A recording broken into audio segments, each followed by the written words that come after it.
Hi guys, this is Connie.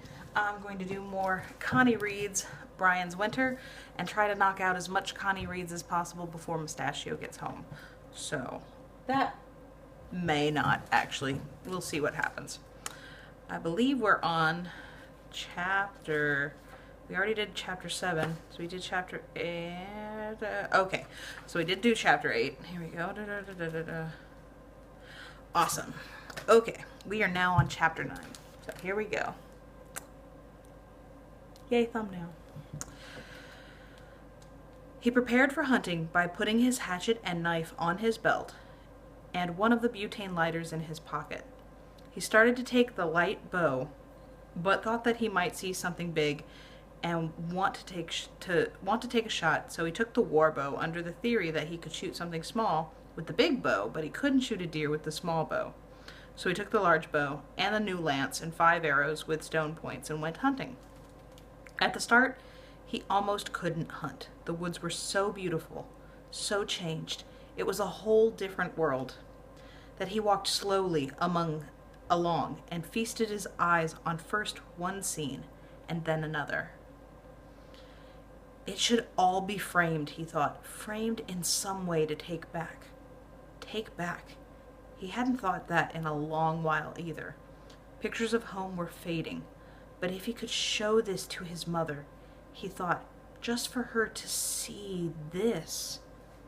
He shook his head and almost at the same instant saw a rabbit. It was sitting under an overhanging evergreen limb back in the shadow, but still very easy to see because it was brown.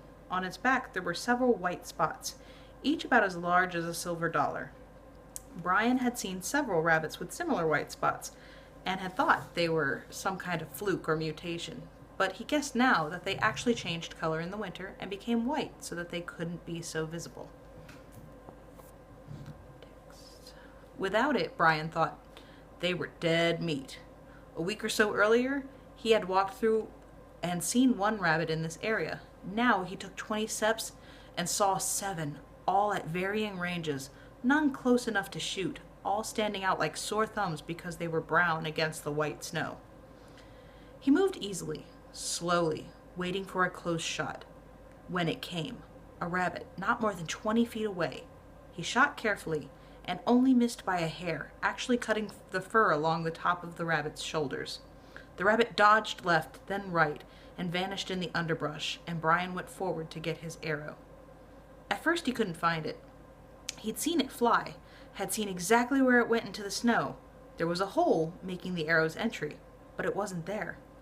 He dug in the snow, but still couldn't find it, and didn't find it until he stepped back and lined up the flight of the arrow and worked along the snow, scooping it out every foot. The arrow had gone more than 30 feet after entering the snow, skittering along beneath the surface before coming to rest. He'd have to be careful of his shots, he thought, pulling it out and blowing the snow off the feathers. He'd lose all his arrows on one hunt. He moved on, still taken by the beauty, and had 3 more shots, all of which he missed because the targets were so small, rabbits, and he wasn't used to shooting the heavier bow yet. I'll have to get closer, he thought. Work right up on them. Get into the thicker brush.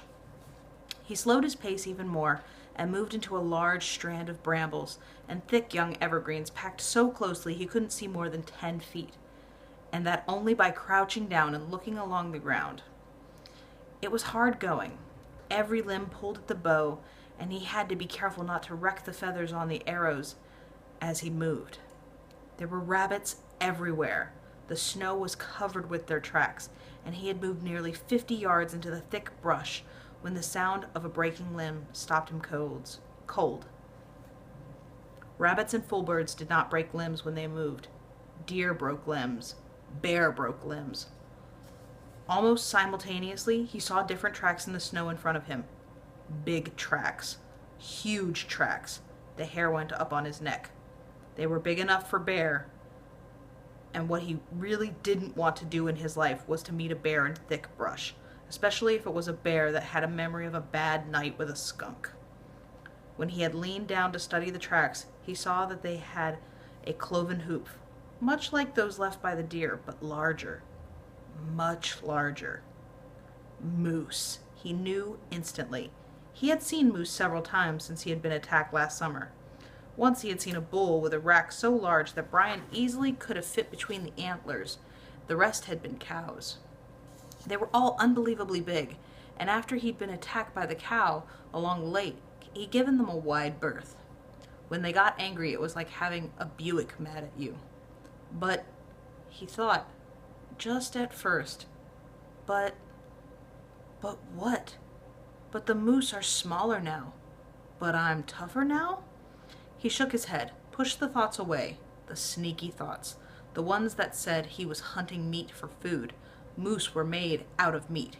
He had a larger bow. Primitive people hunted moose with weapons like this. He was different now. He heard the sound again. A breaking limb. Close. Maybe 30 yards.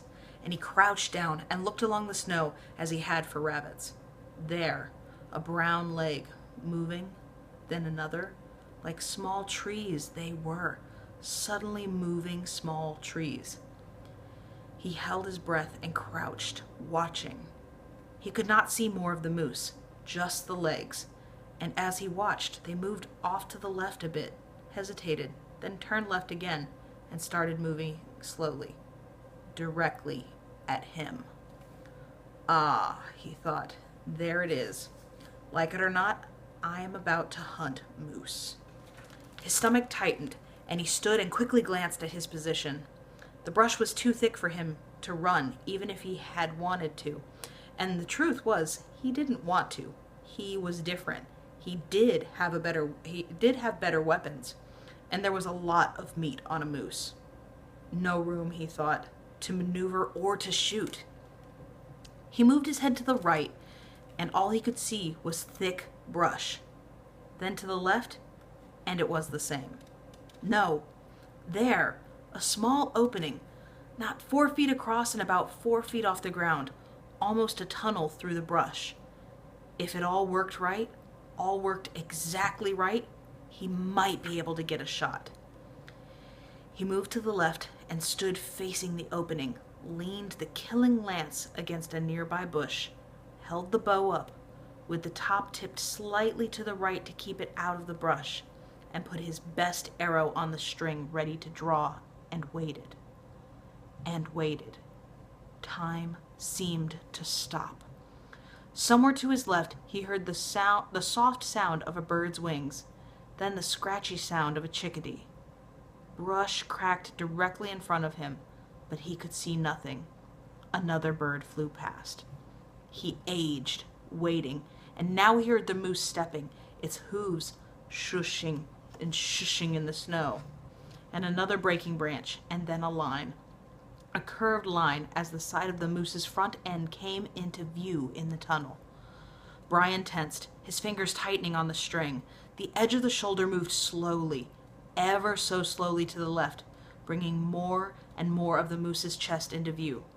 A third there, then a half, then 2/3, then the whole chest. Brian drew the shaft back. A cow, his brain registered. A large cow moose. No antlers. A little spit dripping from the side of her mouth. Brown eyes looking at him, but not seeing him, or at least he hoped not. 20 feet, no more. 6, 7 paces at the most. He released the bowstring. He could see it all later in his mind's eye, so it all must have registered. But when he did it, everything happened so fast and yet incredibly slowly that it all seemed one event. The arrow jumped from the string, and he saw the feathers fly straight away from him and at the moose and slam into the moose's neck just above the center of her chest. And in that instant, in the same split second, the moose caught the movement of the bow and arrow in Brian's head and charged so fast she almost met the arrow. If Brian had expected the brush to slow her down or the arrow striking her to handicap her, he was sadly mistaken. She was at him like a cat, so fast that she seemed a blur, and yet his mind took it all in. I hit her. The arrow hit her in the neck. She's charging. She's charging at me. Another arrow. No, no time. The lance. That's it, the lance. He threw the bow aside and reached for the lance, all in one motion, and all too late. He felt his hand clamp on the shaft of the lance, and at the same time she came out of the brush on top of him. He had one fleeting image of a wall of brown hair with the feathers of the arrow sticking out of the middle, and he went down. He would never know what saved him. She was gigantic and on him, and he thought she would crush him, mash him into the ground. But either the arrow hampered her movement, or her momentum carried her too far, and she went over Brian and had turned and come back at him. He was hurt, his leg, his shoulder, yet he could move, and he rolled, still holding the killing lance, and came up to a kneeling position. He raised the head of the lance just as she hit him again. One image. She threw herself at him, her eyes red with rage, and he saw her run onto the lance, the point entering her chest just below the arrow. Then her head hit his forehead. Brian saw one flash of white light, as bright as all the snow, and then nothing but pain and darkness. And that's the end of chapter 9. Oh! I will see you again for the next one. Technically, this is for Friday, so you might have to wait until Monday. I don't know if I'm going to let you see one on Saturday. It just depends on how much further I get. There's plenty of this left. I will do my best. Until next time, be careful with that and enjoy. Please and thank you. Bye!